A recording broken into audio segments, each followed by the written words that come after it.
হযরত ওমর ফারুক রাদিয়াল্লাহু তাআলা আনহু। মানুষের একদিকে আমিরুল মুমিনিন রাষ্ট্রপ্রধান, আর একদিকে দুয়ারে দুয়ারে ঘুরে বেড়াচ্ছেন, কে খেতে পারতেছে কে খেতে পারতেছে না, সব ঘুরে ঘুরে তিনি দেখতেছেন। একবার তিনি এক মুসলমান বাহিনী, ইসলামী বাহিনী যুদ্ধ করতে গেছে, জিহাদের ময়দান থেকে ফিরে আসতেছে তারা। তিনি খবর নেওয়ার জন্য এগিয়ে গেলেন, খবর নেওয়ার জন্য এগিয়ে গিয়েছেন। অতিমধ্যে এক বুড়ির সঙ্গে দেখা। বুড়ি জিজ্ঞেস করেন, ভাইয়া তুমি কি জানো হযরত ওমর কোথায় গেছে? হযরত ওমর পথে নিজের পরিচয় দেওয়া সঠিক মনে করলেন না। তিনি বললেন যে ওমর এই দিকে গেছে, নিজের দিকে দেখালেন। বুড়ি মনে করছে ওই দিকে গেছে। হযরতে ওমরের কথার পর বুড়ি বলছে, পথিক তুমি কি জানো ওমর কেমন আছে?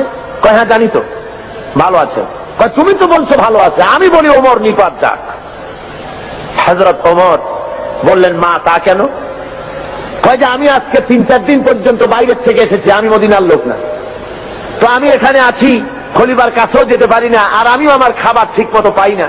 সেই জন্য অসন্তুষ্ট হয়েছি যে তিনি বলেছেন ফোরাতের কুলে যদি একটি ছাগল একটি কুত্তাও যদি মারা যায় না খাইয়া, আমি ওমর দায়ী হব। তা আমি তো মানুষ, আমি তো খাবার পেলাম না, সেই জন্য আমি অসন্তুষ্ট হয়েছি। তারপরে হযরত ওমর বলছেন, বুড়িমা তুমি ওমরের উপরে খুব নারাজ হয়েছে দেখা যায়। তো হযরত ওমর তো খুব ব্যস্ত, যুদ্ধ চলতেছে বাইরে, আর সমস্ত জিনিস নিয়ে তিনি খুব ব্যতিব্যস্ত আছেন, তা তুমি কি হলে ওমরের প্রতি খুশি হও?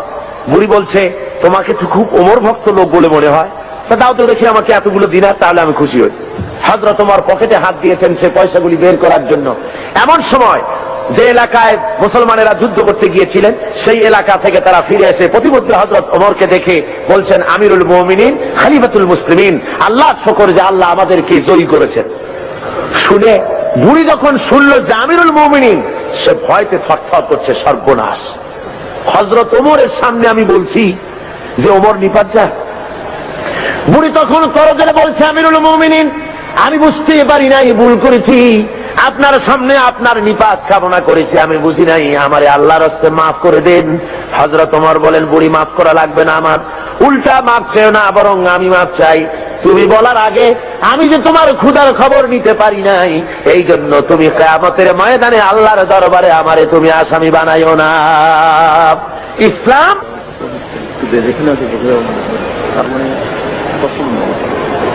বন্ধুগণ, মানুষের প্রচন্ড ভিড়ে মানুষ মারা যাবার উপক্রম হচ্ছে কোন কোন আশেপাশে। তো আমি যদি আপনাদের বলি একটু চাপতে, আপনারা কি পারবেন?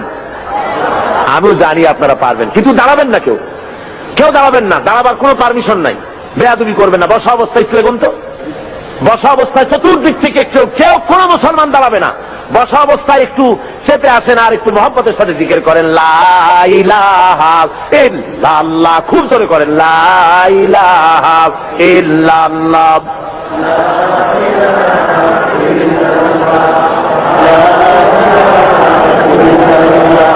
লা ইলাহা ইল্লাল্লাহ, লা ইলাহা ইল্লাল্লাহ, লা ইলাহা ইল্লাল্লাহ, লা ইলাহা। আরো জোরে করুন,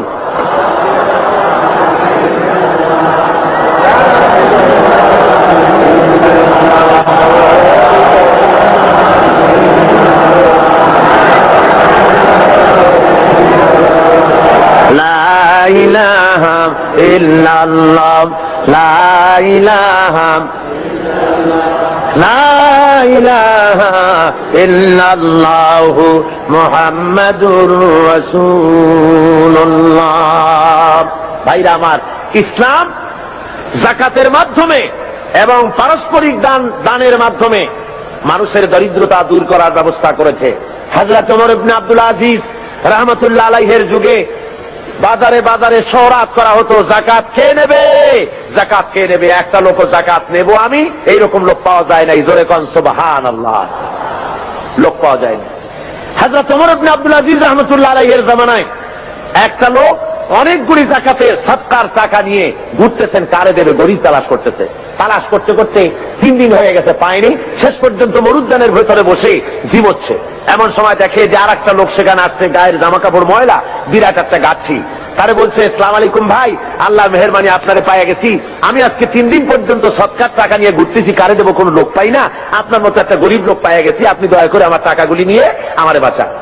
ওই লোকটা বলছে, মিয়া তোমার মাথায় স্ক্রু ঢিলা টিলা নাকি? তুমি কি মনে করছো আমার ওই টোপলার মধ্যে ছেঁড়া খাতা? আমার টোপলার তোমার ওর মধ্যে কয় টাকা? কয় যে এত। তা আমারটা গুলে দেখো, তোমারটা চাইতে অনেক বেশি। তুমি ঘুরছো 3 দিন, আমি ঘুরেছি 1 সপ্তাহ। পুরা এলাকায় সৎকার টাকা নিতে পারে এমন গরিব খুঁজা পাইলাম না। জোরে বলেন সুবহানাল্লাহ, জোরে বলেন সুবহানাল্লাহ। এটা কিসের বরকতে হয়েছে? ইসলামের বরকতে। জোরে বলেন কিসের বরকতে? ইসলামের বরকতে। আল্লাহ রাব্বুল আলামিনের হাবিব বলেন, তুখাযু মিন আগনিয়াইহিম ওয়া তুরাদ্দু আলা ফুকারাইহিম। ধনীদের কাছ থেকে যাকাত নাও আর গরিবদের কাছে দিয়ে দাও। যদি যাকাত দিতে কেউ অস্বীকার করে, তাহলে হাফেজ ইবনে হাজার আসকালানী রাহমাতুল্লাহ আলাইহি, তিনি বুখারী শরহ ফাতুল বারীর মধ্যে তিনি লিখেছেন, ফামানিম তানিয়া উখিযাত বিহি উখিযাত মিনহু ফাহরান। অর্থাৎ যদি কেউ যাকাত দিতে গভর্নমেন্টের হাতে অস্বীকার করে, জবরদস্তি করে তার কাছ থেকে যাকাত আদায় করে নাও। যাকাত দিতেই হবে বাই হুক এন্ড ক্রুক, গভর্নমেন্টের হাতে। তাই বলে এই বর্তমান হাজী সাহেব গভর্নমেন্টের হাতে না। বর্তমান গভর্নমেন্ট আইন করেছেন, যাকাত বোর্ড গঠন করেছেন। আমি প্রেসিডেন্টের সামনে বলেছি, সেই গভর্নমেন্টের হক নাই, অধিকার নাই যাকাত আদায় করার, যে গভর্নমেন্ট নামাজ কায়েম করে না। আল্লাযীনা ইম্মাক্কান্নাহুম ফিল আরদ আকামুস সালাত ওয়া আতাউজ যাকাত ওয়া আমারু বিল মা'রুফ ওয়া নাহাউ আনিল মুনকার। আল্লাহ রাব্বুল আলামিন বলেন, আমি যদি মানুষকে, মুমিনদেরকে যদি ক্ষমতায় দেই, 4খানা কাজ করবে। কয়খানা বলুন? মুমিন ব্যক্তিদের যদি আমি ক্ষমতা দেই, 4টা কাজ করবে। প্রথম কাজ হলো, প্রথম নম্বরে নামাজ আদায় করবে, নামাজ কায়েম করবে, নামাজ প্রতিষ্ঠা করবে। অর্ডার দিয়ে দিবে নামাজ পড়তে হবে বাধ্যতামূলক। কোন অফিসার, কোন স্কুল, কোন কলেজ, কোন ইউনিভার্সিটি নামাজের রক্ষে চলতে পারবে না। নামাজের সময় বন্ধ করে দিতে হবে, বা জামাত নামাজ আদায় করবে মুসলমান, তারপরে আবার কাজ শুরু করবে। অর্ডার হবে গভর্নমেন্টের পক্ষ থেকে, নামাজ পড়তেই হবে, আল্লাহর হুকুম। অনেকে বলে, কয় হুজুর শুধু তো একটু নামাজ পড়ি না, নইলে আমি লোকটা আসলে খারাপ না। দান সৎকা করি, রোটারি, লায়ন্স, অ্যাপেক্স, লিও, তারপরে ফ্রিমেসন, এই ধরনের অনেক সংগঠনের সাথে থেকে চক্ষু শিবির করি, চোখ ভালো করে দিই, খাবার দিই, শীতবস্ত্র দেই। আমি লোক খারাপ না, শুধু যা নামাজ পড়ি না তাই বলে আমার ইমান নষ্ট হলো নাকি? আমি বলি, মিয়া ইমানই তো নাই, তার নষ্ট হবে কি? ইমাম থাকার জন্য নামাজ জরুরি। যার নামাজ নাই, লা দীনা লিমান লা সালাত লাহু। যার কাছে নামাজ নাই, তার কাছে ইমান নাই। সুতরাং নামাজ হল দ্বীনের খুঁটি, ইমাদুদ্দিন, দ্বীনের পিলার। পিলার নাই তো আপনার ছাদ হবে কেমনে, ঘর বাড়ি হবে কেমনে? হইতে পারে? পিলার ছাড়া ঘর বাড়ি হয়? হতে পারে না। সুতরাং নামাজ প্রতিষ্ঠা যে গভর্নমেন্ট করে না, ভালো কাজের আদেশ করা এবং অন্যায়ের প্রতিরোধ যে করে না, তার সেই গভর্নমেন্টের অধিকার নাই যাকাত বোর্ড গঠন করে যাকাত আদায় করা। জোরে বলেন, অধিকার আছে? কোন অধিকার নাই। ভালো কাজের আদেশ করা তো দূরের কথা, অন্যায়ের প্রতিরোধ তো দূরের কথা। বর্তমান গভর্নমেন্টের সময় সবচাইতে বেশি অবৈধ কার্যকলাপ বেশি ঘটেছে, বলেন ঠিক কিনা? সুতরাং শরীরের ভিতরে যদি হয় ক্যান্সার, ব্লাড ক্যান্সার অথবা হার্ট ক্যান্সার, মাথায় যদি লক্ষ্মীবিলাস মাখে, লক্ষ্মীবিলাস তেল, আশ্চর্য মলম যদি বুকে মাখে, ক্যান্সারের কোন উপকার হবে? হবে না। দেশটারে বেহায়ামি, অশ্লীলতা, মদ, জুয়া, জেনা, ব্যভিচার, সুদ, ঘুষ দিয়ে ভরে ফেলানো হয়েছে। সুতরাং আপনার এই যাকাত বোর্ড গঠন করে এই দেশকে ভালো বানাবার কোন উপায় হতে পারে না। সেই জন্য রাসূল বলেছেন, ইসলামী গভর্নমেন্টের হক হলো যাকাত আদায় করবে। যদি কেউ না দেয় তাহলে জবরদস্তি করে আদায় করবে। হযরতে আবু বকর সিদ্দিক রাদিয়াল্লাহু তাআলা আনহু যাকাত মুনকিরিনে যাকাত, যারা যাকাত দিতে অস্বীকার করেছিলেন, তাদের সম্পর্কে তিনি বলেছিলেন, ওয়াল্লাহি লাউ কাতিলান্না মান ফাররাকা বাইনা সালাতি ওয়াজ যাকাত, আল্লাহর কসম আমি যুদ্ধ ঘোষণা করব, জিহাদ করব যারা যাকাত দিতে অস্বীকার করে। অর্থাৎ কাফেরদের বিরুদ্ধে জিহাদ করা যেমন ফরজ মনে করি, অনুরূপ ভাবে আমি যারা যাকাত দিতে অস্বীকার করে তাদের বিরুদ্ধে জিহাদ ঘোষণা করতে, জিহাদ করা আমি ফরজ মনে করি। সুতরাং মুসলমান সমাজের মধ্যে, ইসলামী সমাজে যাকাত গভর্নমেন্ট আদায় করে, জনগণের অভাব প্রয়োজন মিটায় দেয়। কেউ 10 তলায় বাস করবে আর কেউ গাছতলায় থাকবে, এই সিস্টেম ইসলামের কাছে নাই। ইসলাম মানুষকে সমান করে দিতে পারে, এই ব্যবস্থা পৃথিবীতে আর কেউ করে দিতে পারে না। রাসূল পাক সাল্লাল্লাহু আলাইহি ওয়াসাল্লাম বলেছেন, তিনি আজকে যেমন পৃথিবীতে ব্যাংক আছে, এরকম একটি ব্যাংক উদ্বোধন করেছিলেন আল্লাহর নবী। আজকের ব্যাংকগুলি তো সুদভিত্তিক ব্যাংক, আর হুজুর যে ব্যাংক উদ্বোধন করেছিলেন সে ব্যাংকের নাম ছিল বাইতুল মাল। কি নাম ছিল? বাইতুল মাল নামক ব্যাংক উদ্বোধন করতে গিয়ে আল্লাহর নবী বলেছিলেন, মান তারাকা দায়নান আও জিয়াআন ফাআলাইয়া। আল্লাহর নবী বলেন, যদি কোন ঋণগ্রস্ত ব্যক্তি ঋণ পরিশোধ না করে যদি মারা যায়, তাহলে আমি মুহাম্মদ সাল্লাল্লাহু আলাইহি ওয়াসাল্লাম তার পূর্ণ ঋণের ভার নিয়ে নিলাম।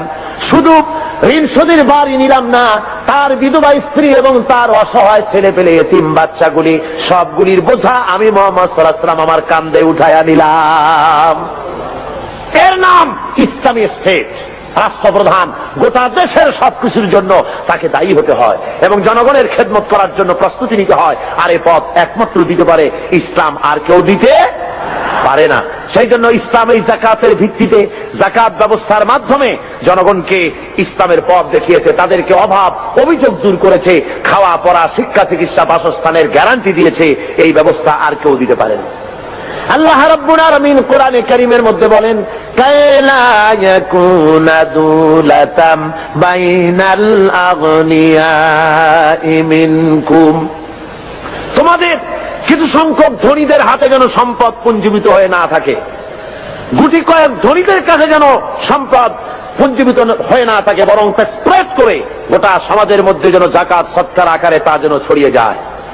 আল্লাহ রাব্বুল আলামিন বলেন, কিয়ামতের দিন জাহান্নামীদেরকে প্রশ্ন করা হবে, ইয়াতাসাআলুনা আনিল মুজরিমিন মা সালাকাকুম ফি সাকার। জাহান্নামীদেরকে জিজ্ঞাসা করা হবে, কেন তোমরা আজকে জাহান্নামে এলে? ওরা জবাবে বলবে, ক্বালু লাম নাকু মিনাল মুসাল্লিনা ওয়া লাম নাকু নুতঈমুল মিসকিন।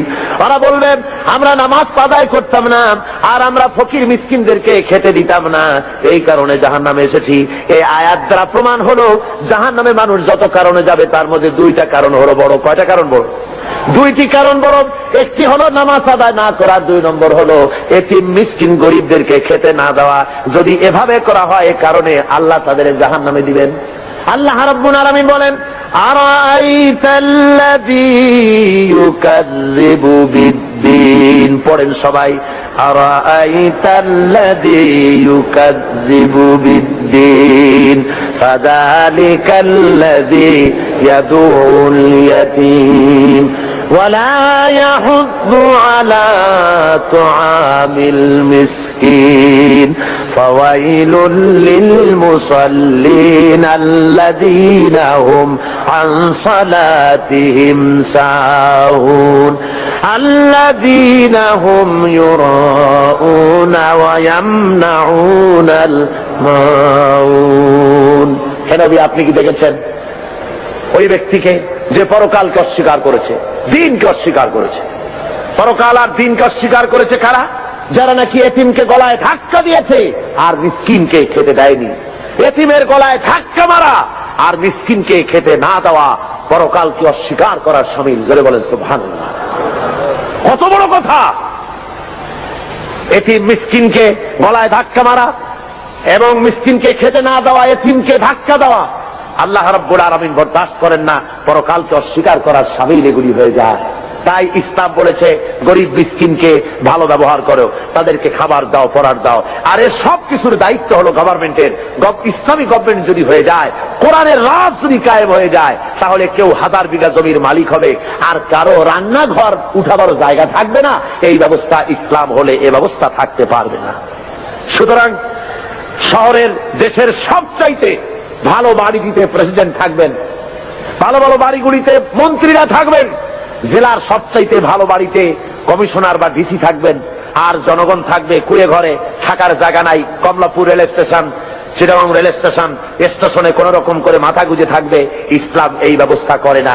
সকলের থাকা, খাওয়া, পড়া, শিক্ষা, চিকিৎসা, বাসস্থান দেয় কে? জোরে বলেন, কে দেয়? ইসলাম দেয়। আজকে শ্রমিকদেরকে তথাকথিত সমাজবাদীরা তারা বলে ইসলামের কাছে অর্থনীতি নাই। আরে বাবা, ইসলামের কাছে নাই, তুমি পেলে কোত্থেকে? তোমার কার্ল মার্কস, তোমার লেনিন যতটুকুন পেয়েছে ইসলামকে রিসার্চ করে তার থেকে একটুখানি নিতে চেষ্টা করেছে। কথা বুঝতে পেরেছে? ইসলাম দিয়েছে শ্রমিকের অধিকার। শ্রমিকের অধিকার কে দিয়েছে বলুন? শ্রমিককে হিংসা করা নিষেধ, ঘৃণা করা নিষেধ। যেহেতু শ্রমিককে আল্লাহ রাব্বুল আলামিনের হাবিব বলেছেন আল কাসিবু হাবিবুল্লাহ, যারা সহজে উপার্জন করে তারা হলো আল্লাহর বন্ধু। জোরে বলেন সুবহানাল্লাহ। যারা সহজে উপার্জন করে, যারা কাজ করে খায়, তাদের মতো ভালো ইনকাম, হালাল রুজি আর কার হতে পারে?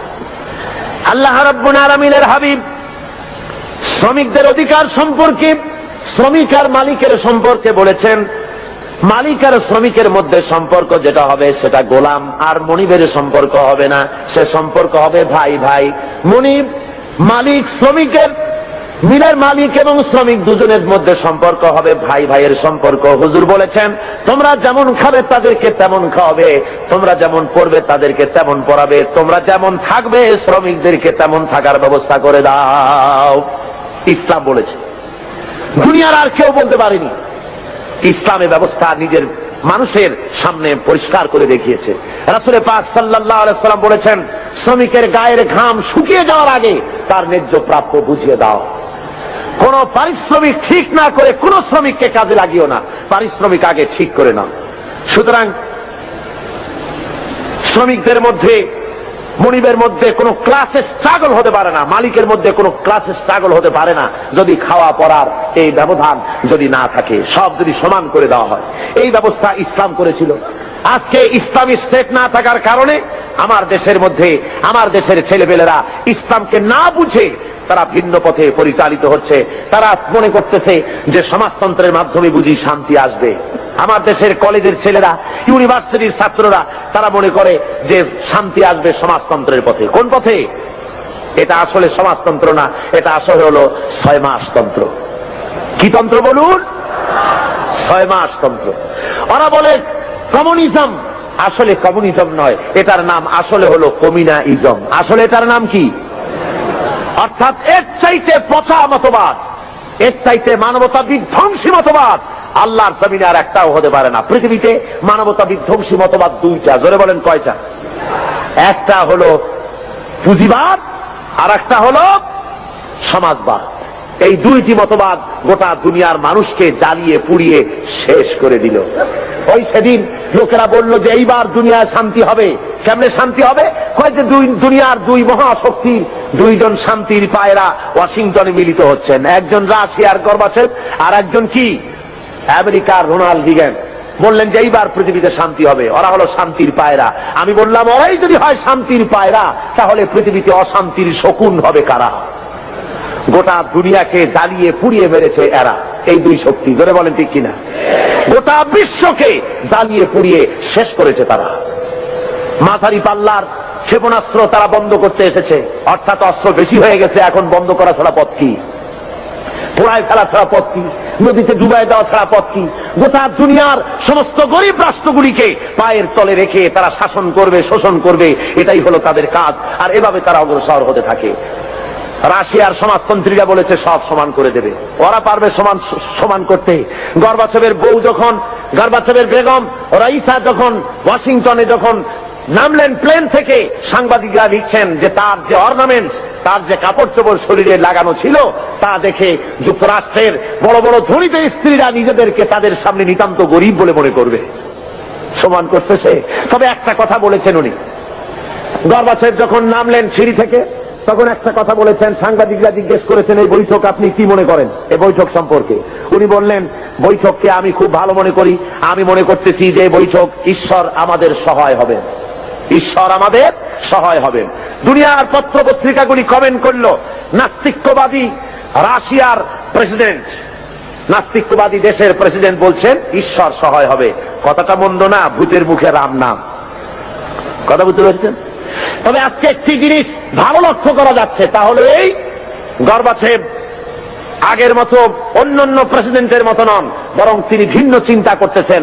দুনিয়ার বুকে গণতন্ত্র ছাড়া যে পথ নাই, গণতন্ত্রই একমাত্র মানুষকে কল্যাণ দিতে পারে, কমিউনিজমের মতবাদে শান্তি আসতে পারে না, এ কথাটি মনে হয় তার মাথার মধ্যে কিছুটা ঢুকেছে। তাই পুঁজিবাদী গণতন্ত্রের সাথে হাত মিলাবার চেষ্টা করতেছে। কিন্তু শেষ রক্ষা হবে না, পুঁজিবাদও পৃথিবীকে বাঁচাতে পারবে না, আর সমাজবাদও পৃথিবীর ক্ষুধা দারিদ্র্য থেকে গোটা বিশ্বকে বাঁচাতে পারবে না। এই পৃথিবীকে যদি বাঁচাতে হয় তাহলে বাঁচাতে পারবে কে বলুন? জোরে বলেন, কে বাঁচাতে পারবে? ইসলাম বাঁচাতে পারবে, আর কেউ বাঁচাতে পারবে না এই পৃথিবীকে। এই পৃথিবীকে বাঁচাবার জন্য একমাত্র ইসলাম। সুতরাং ইসলাম ছাড়া অন্য কোন মতবাদ মানতে আমরা রাজি না। কি বলেন, আপনারা রাজি? ওরা বলে সব সমান করে দেব। আমার বিরুদ্ধে তারা অভিযোগ তোলে আমি সমাজতন্ত্রের বিরুদ্ধে কথা বলি, কমিউনিস্টদের বিরুদ্ধে কথা বলি। কমিউনিস্টদের বিরুদ্ধে তো কথা বলতেই হবে, যেহেতু তারা আল্লাহকে মানে না। কমিউনিস্টরা কি মানে না বলুন? জোরে বলেন, কি মানে না? কমিউনিস্টরা নাস্তিক, তারা আল্লাহকে অস্বীকার করেছে। মার্কস অ্যান্ড এঙ্গেলস এই বইয়ের ভিতরে 385 পৃষ্ঠায় এর মধ্যে লেখা হয়েছে যে ধর্ম হলো একটি ধর্ম মানুষেরা নিজেরা তৈরি করেছে। ধর্ম বলতে আসলে কোনো জিনিস নাই। কার্ল মার্কস তার one step forward to step back বইয়ের মধ্যে লিখেছেন ধর্ম হলো মানুষের জন্য আফিম। সুতরাং কোন লোক কমিউনিজমের আন্দোলন করে অথচ মসজিদে যায়, নামাজে পড়ে, মন্দিরে যায়, এই অবস্থা যদি হয় তাহলে বুঝতে হবে যে সে কমিউনিজমের দায়িত্ব পালন করছে না, সে এখনো কমিউনিজমকে বুঝতে পারে নাই। তার মানে হলো তারা সম্পূর্ণ ধর্ম বিরোধী, আল্লাহ বিরোধী। কমিউনিজমের ইতিহাসে আল্লাহর অস্তিত্ব নাই। সুতরাং এই কমিউনিজমের মতবাদকে প্রতিষ্ঠা করার জন্য 1918 সালে সোভিয়েত সংবিধানের 13 নম্বর অনুচ্ছেদ সংযোজিত করা হয় 1918 সনে। সেখানে দেশের সকল ধর্মের সমস্ত শিক্ষা প্রতিষ্ঠানে ধর্মীয় শিক্ষা পুরাপুরি বন্ধ করে দেওয়া হয়। এবং 1921 সালে রাশিয়ার বুকে বিভিন্ন ধর্মীয় প্রতিষ্ঠানগুলি, মসজিদ মাদ্রাসাগুলি, হাজার হাজার মসজিদ মাদ্রাসা তারা ক্লাব করেছে, সিনেমা হলে পরিণত করে দিয়েছে। 1924 সালে তারা রাশিয়ান সরকারের অধীনে সেখানে গডলেস অ্যাসোসিয়েশন হয়, অর্থাৎ খোদাদ্রোহী, খোদা মানে না নাস্তিকদের সমাজ সেখানে তৈরি হলো। এবং তারা একই বছরে হাজার হাজার আলিমদেরকে, মুসলমানদেরকে সেখানে তারা জবাহ করলো। রাশিয়ার ভিতরে মসজিদ মাদ্রাসা যেখানে ছিল আপনার আজ থেকে অন্তত অক্টোবর বিপ্লবের পূর্বে, আমার কাছে এই রাশিয়ানদের বিপ্লবের বইপত্র বহুত আছে, সেই বইপত্র থেকে আমি সংগ্রহ করেছি, আপনারাও পড়তে পারেন। রুশ ভারত বাংলাদেশ একটি বই আছে, বাংলাদেশে বেরিয়েছে। এছাড়া অনেক অথেন্টিক বই আমার কাছে আছে রাশিয়া সম্পর্কে। আমি আন্দাজে বক্তৃতা করি না, পড়াশোনা করে বক্তৃতা করি।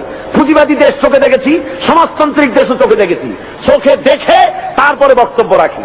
অক্টোবর বিপ্লবের পূর্বে সোভিয়েত রাশিয়ায় মসজিদের সংখ্যা ছিল 26,279টি, আর 1959 সনে এসে এই মসজিদ দাঁড়িয়েছে 1200-তে। এরপরে এই মসজিদের সংখ্যা আরো কমে গেছে, অর্থাৎ মসজিদগুলি ক্লাব বানানো হয়েছে, নাট্যশালা বানানো হয়েছে, আর যুব কমিউনিস্টদের তাস পাশা জুয়া খেলার অফিসে পরিণত করা হয়েছে। জোরে কন্যা উজুবিল্লাহ। রাশিয়ার ভিতরে মুসলমানদের জোহরের নামাজ পড়া নিষেধ, আসরের নামাজ পড়া নিষেধ। নামাজ পড়লে পরে তাহলে উৎপাদন কমে যাবে, সেই জন্য নামাজ পড়তে দেওয়া হয় না। খাতনা করা নিষেধ। হজ তো করতেই পারে না, হজ করার কোন সুযোগ তাদের কাছে নাই, যেহেতু ব্যক্তি মালিকারা নাই, হজ করবে কেমনে? যাকাত দেওয়ার তো প্রশ্নই ওঠে না। এই অবস্থা হলো সেই সমাজে। মানুষেরা সবচাইতে বেশি দুঃখে কষ্টে সেখানে আছে। বিশ্বকবি কবি সম্রাট আল্লামা ইকবাল রহমাতুল্লাহ আলাইহি তিনি ওই রাশিয়া সফর করে তিনি বলেছিলেন দুঃখ করে, আয়ে তয়রে লাহুতি উস রিজক সে মৌত আচ্ছি, জিস রিজক সে আতি হো পরওয়াজ মে কোতাহি। যে রিজক তোর হরিল আজাদি, নীল আকাশের আলো, তাহার চাইতে স্বাধীন মরণ হাজার গুণে ভালো। যে রুজি খেতে গিয়া হে উড্ডয়নশীল পাখি, যে রিজেক খেতে গিয়ে তোমার স্বাধীনভাবে ওড়া বন্ধ হয়ে গেছে, ওড়ার স্বাধীনতা বন্ধ হয়ে গেল, তার চাইতে তোমার স্বাধীনভাবে না খেয়ে মরে যাওয়া অনেক ভালো ছিল। রাশিয়ার বুকে লোকেরা কথা বলার অধিকার পায় না।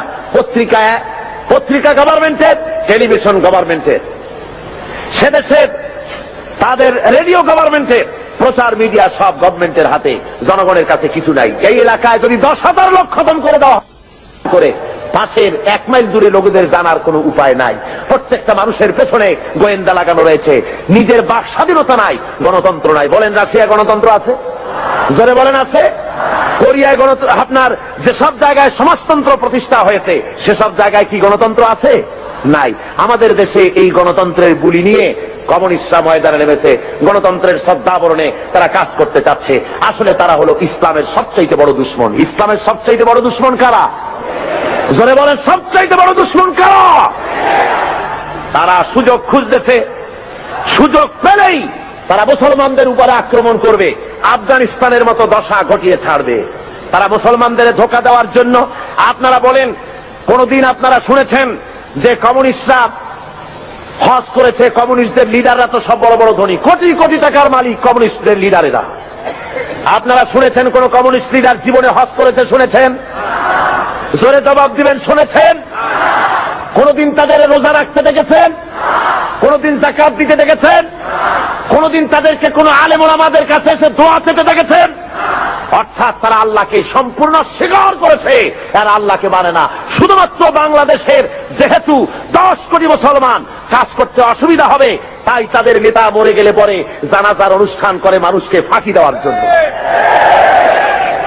তাদের নেতা মারা গেল আর জানাজার জন্য বাইতুল মুকাররমের সমস্ত টুপি খরিদ হয়ে গেল। বাইতুল মুকাররমে আর টুপি ছিল না, সব টুপি তারা কিনলো। কেনার পরে চলে গেল জানাজার নামাজ পড়ার জন্য। জানাজা পড়তে গেল, ওরাই গেল যাদের কাছে নামাজ নাই, রোজা নাই, আল্লাহ পরকালের চিন্তা নাই।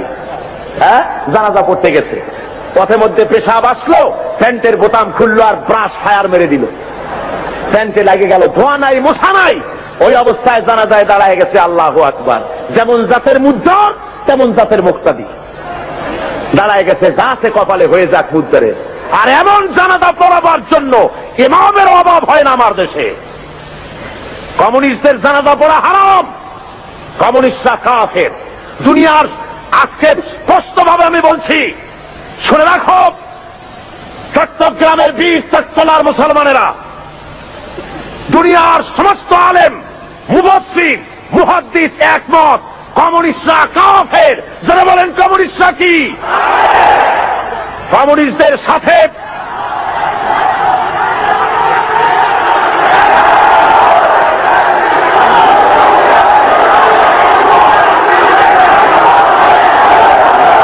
আমাদের দেশে, শুনুন, আমাদের দেশে যারা আওয়ামী লীগ করে তারা মুসলমান। তারা কি বলেন?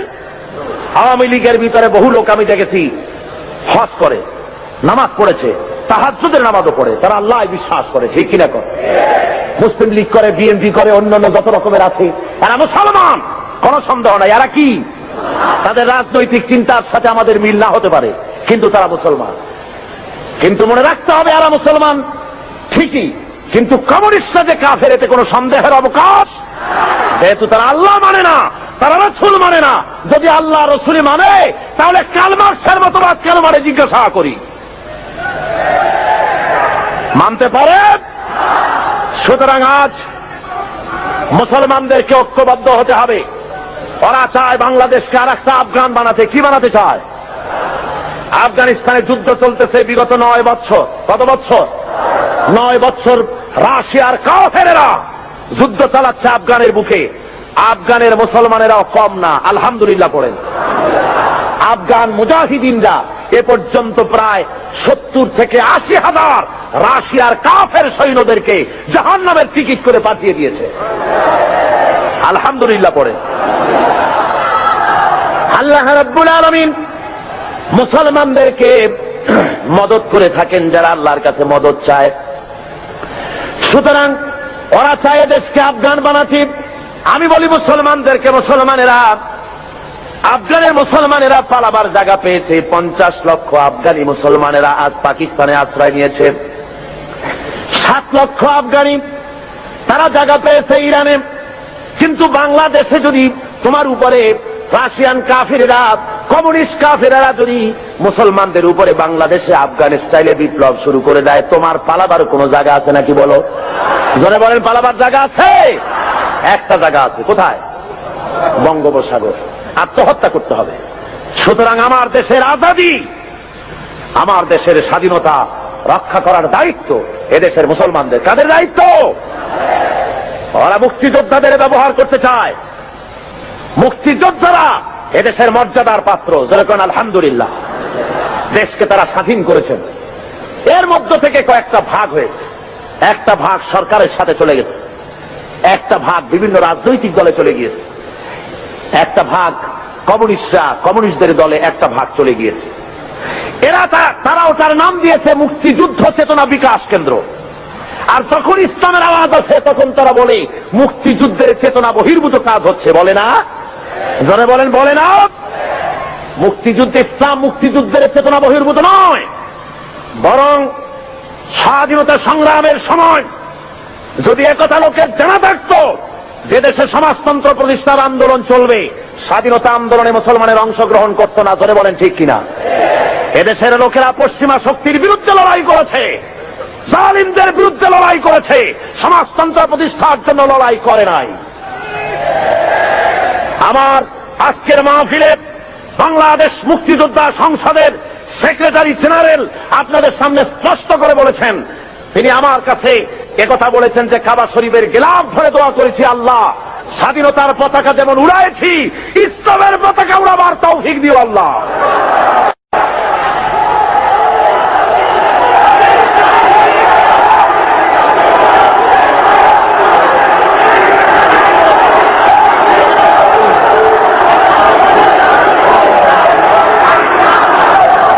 সুতরাং ভাইয়ের আমার,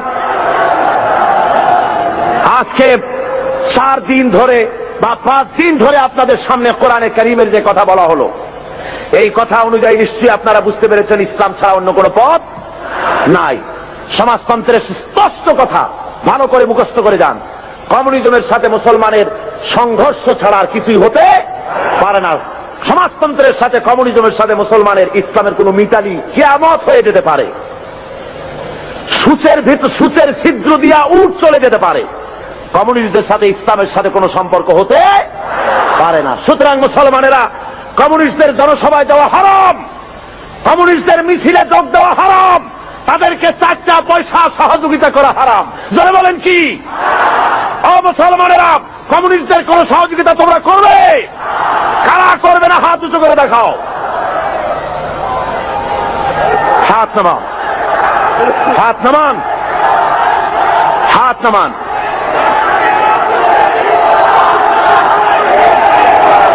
ভাইরা আমার, থামুন, থামুন।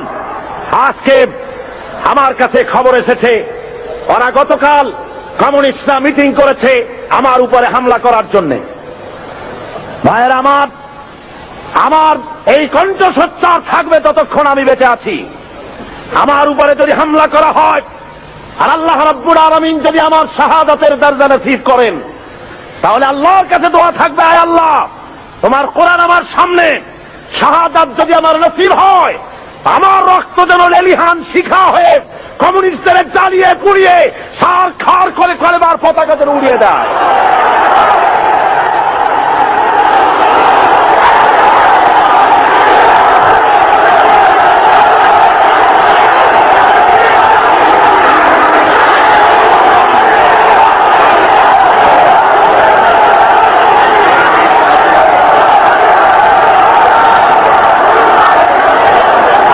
ভাইরা আমার, আল্লাহ রাব্বুল আলামিন সাফ করে বলেছেন জমিন হলো আল্লাহর।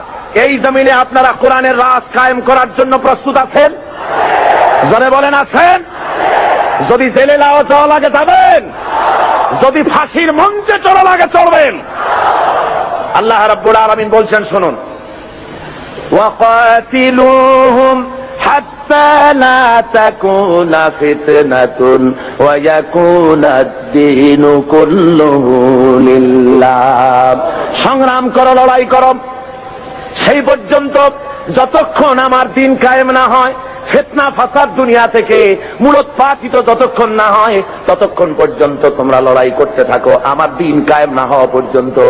ইল্লা তাফআলুহু তাকুন ফিতনাতুন ফিল আরদি ওয়া ফাসাদুন কাবীর। তাকুন ফিতনাতুন ফিল আরদি ওয়া ফাসাদুন কাবীর। যদি এই সংগ্রামে লিপ্ত না হও, যদি এই জিহাদে শরীক না হও, তাহলে বিরাট ভাঙন আর বিপর্যয় তোমাদের জন্য চলে আসবে।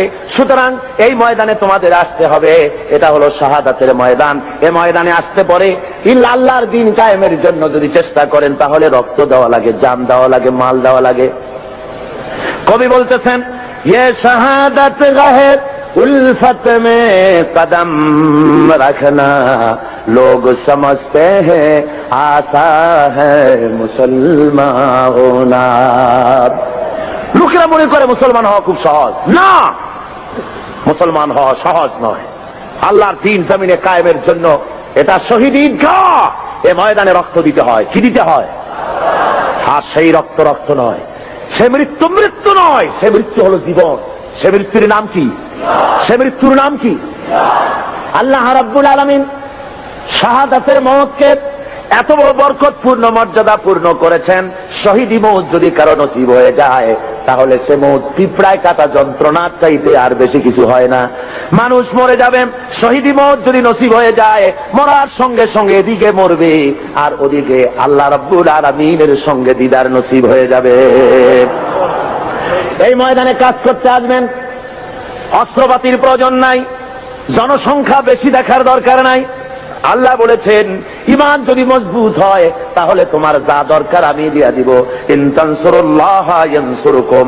তুমি যদি আল্লাহর মদদ করো আল্লাহ তোমাকে সাহায্য করবেন। তার মানে হলো তোমরা যদি ইসলামের সাহায্য করো আল্লাহ তোমাকে সাহায্য করবেন। জোরে বলেন সুবহানাল্লাহ। আল্লাহর সাহায্য করো, ইসলামের সাহায্য করো, তোমাকে আল্লাহ সাহায্য করবেন। তাওহীদ কি আমানত सीनों में है हमारे। আল্লামা ইকবাল বলেন তাওহীদ কি আমানত सीनों में है हमारे मुमकिन नहीं मिटाना नाम निशां हमारा। একাত্মবাদের আমানত আছে সিনার মধ্যে। আমরা ভয় পাই না কাউকে, যেহেতু আমরা কাপুরুষ নই, আমরা মর্দে মুমিন। আমরা কারা বলুন? ভয় পাই না। সুতরাং আমাদের অস্তিত্ব মাটি থেকে মিটিয়ে দেওয়ার ক্ষমতা কারো নাই। হযরতে সাদ বিন আবি ওয়াক্কাস রাদিয়াল্লাহু তাআলা আনহু পারস্যের বহরাস নগর অবরোধ করে নদী পাড়ি দিয়ে চলে যাবেন, নদীর উপরে আফ্রিকার ভূখণ্ডে চলে যাবেন ইসলাম প্রচার করার জন্য। 60,000 মুসলমান সাহাবীর সাথে। হযরতে সাদ বলছেন, হে মুসলমানেরা, দরিয়া পার হওয়ার কোনো ব্যবস্থা নাই, তো এখন তোমরা কি ইসলাম এই পর্যন্ত রাখবা না আফ্রিকাও নিয়ে যাবা? মুসলমানেরা বলল, আপনার যা হুকুম করবেন ইসলামকে, ইসলামের আওয়াজকে ছড়িয়ে দেওয়ার জন্য আমরা সে হুকুম মানতে রাজি আছি, আফ্রিকার ভূখণ্ডেও যাব। হযরতে সাদ বলেন, তোমরা আমার সঙ্গে তাহলে পড়ো, নাস্তাঈনু বিল্লাহি ওয়া নাতাওয়াক্কালু আলাইহি হাসবুনাল্লাহু নি'মাল ওয়াকিল নি'মাল মাওলা ওয়া নি'মান নাসীর।